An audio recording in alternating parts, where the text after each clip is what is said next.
derailed Toronto Transit's plans and the good jobs that are going to go with them.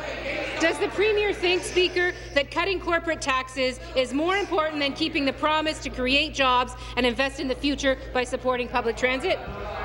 Premier. Again, I'm going to do something which my honourable colleague is uncomfortable with. We're going to bring balance. Speaker, in addition to our plan for tax reforms, which is about enhancing our competitiveness, our ability to create jobs and generate wealth that supports our schools and our health care, Speaker, we're also investing heavily in infrastructure.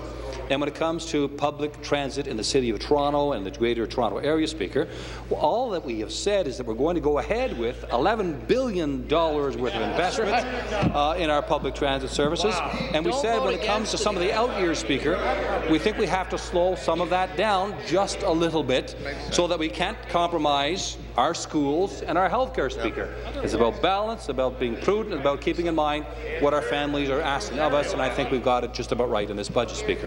Supplementary. Speaker, the Premier's message to people that are facing tough times is simply tough luck.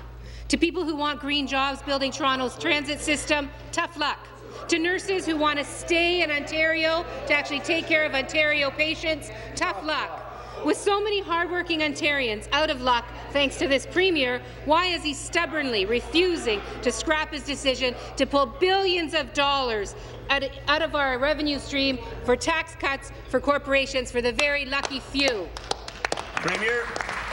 Speaker, well, you know, again, I just see things differently in terms of our needs at this point in our history and of what our budget is going to accomplish on behalf of all Ontarians. Speaker, in addition to our tax reforms, I'll repeat, we are finding ways to not only protect but to enhance our public services. We're finding ways to create jobs in an immediate sense by investing in infrastructure. We're talking about enhancing the strength of our economy over the long run by creating 20,000 more spaces in our colleges and universities. We're helping families in the short term with some 8,500 childcare spaces, Speaker. It's about getting our priorities right in terms of what we need to do right now to help families and what we need to do over the long term to ensure that we've got a strong plan for jobs and growth, Speaker. That's what this budget's all about. New question, the member from Whitby, Oshawa. Thank you, Mr. Speaker. My question is for the Premier. As the e-health scandal was breaking, the Premier made a big show about taking charge.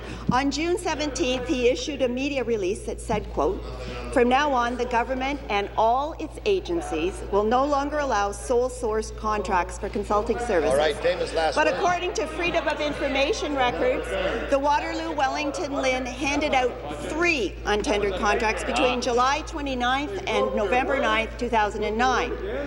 Premier, why didn't you just say the new rules don't apply to the Lynns and the consultants that they're handing out the sweetheart deals? Premier. The Minister of Health. Speaker, make no mistake about it, these new rules do apply to the Lynns. The Lynns know it. The Lynns are complying with it. There were some contracts that needed extensions after the new rules came in place, and that was the right thing to do, Speaker. It would have been irresponsible to halt those contracts in the midst of their work. So did they continue to study rural health in Waterloo-Wellington? Yes, they did. Should they have done that? Absolutely yes, Speaker. Supplementary.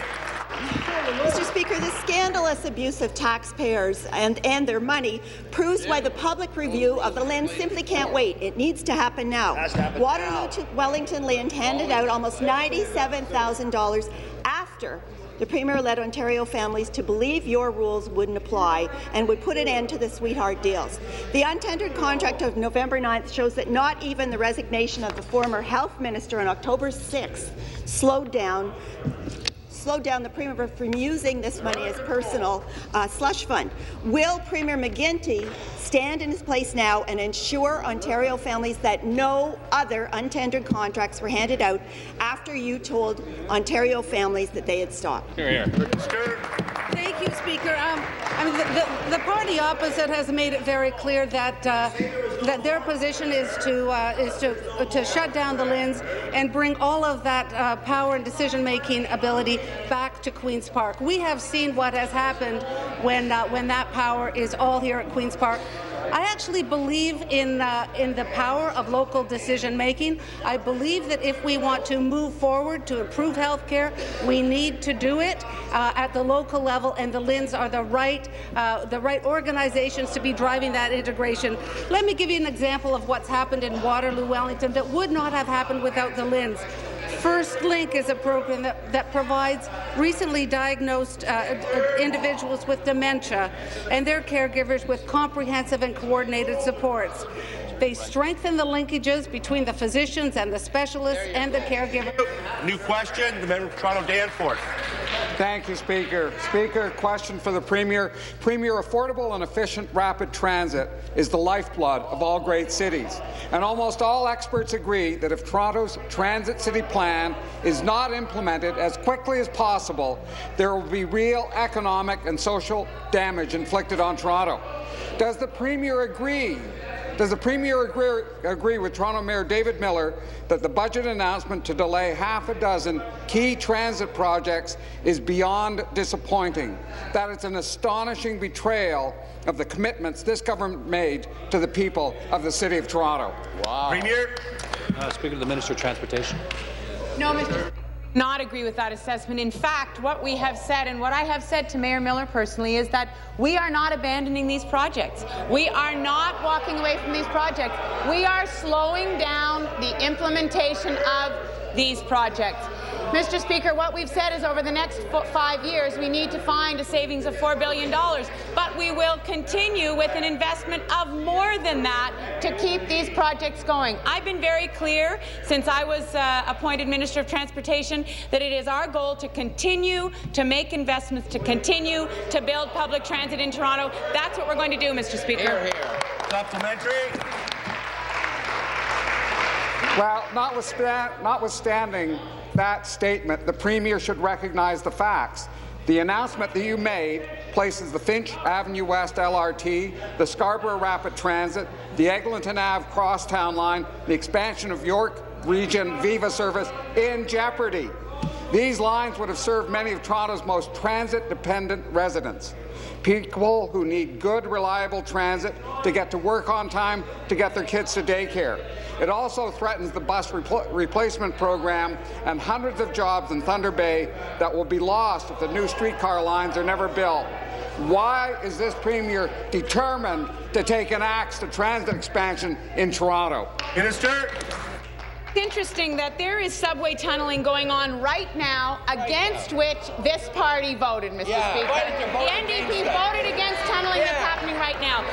There is work underway on Shepherd, on the Spadina subway. There's work underway on the Georgetown corridor, which your member from Parkdale High Park has repeatedly opposed. Mr. Speaker, those projects that the member for Toronto Danforth has itemized are projects that are going to be the discussion with Metrolinx. We're going to determine which of those we're going to be able to go ahead with and how quickly. So we're not walking away from them. On the bus replacement, Mr. Speaker, we're opening up the gas tax rules so that municipalities can use that money for bus replacement. We are committed to transit. $9.3 billion we've already invested in public transit, Mr. Speaker. Our record speaks for itself. We're going to continue these projects. New question, the member from Willowdale. Thank you, Speaker. Speaker, my question, too, is for the Minister of Transportation. This will be a good question. Since the budget last Thursday, the media and the pundits have gotten themselves all worked up about the future of transit here in the City of Toronto. These are important projects. They contribute to